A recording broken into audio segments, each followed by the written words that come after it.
হচ্ছে আমি সবার ছবি তুলে দিই, তো আমার ছবি তোলার মানুষ নেই। ক্যামেরাটা কারো হাতে দিলেই আর ছবি ওঠে না। এই হচ্ছে এক সমস্যা। আসলে ক্যামেরা ইউজ না করতে পারলে, ওদের সাথে ঘুরতে আসলে আসলে নিজের ছবি তোলার হয় না। তা আমার ক্ষেত্রেও সেই সমস্যাটাই। তো দেখা যায় আমি সবার সুন্দর সুন্দর ছবি তুলি আর আমার ছবি নাই।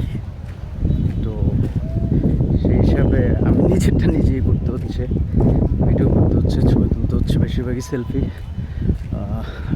ডিএসএলআর ক্যামেরার নিয়ে ঘুরতেছি, কিন্তু আসলে ছবি তোলার মতো লোক নাই যে ছবি তুলে দেবে, সেই মানুষটাও নেই। তো আজকের মতো আমাদের ঘোরাঘুরি শেষ। তা আমরা কিছুক্ষণের মধ্যে ব্যাক করব। তো এই ছিল আজকে আমাদের ঘোরাঘুরির শেষ অধ্যায়।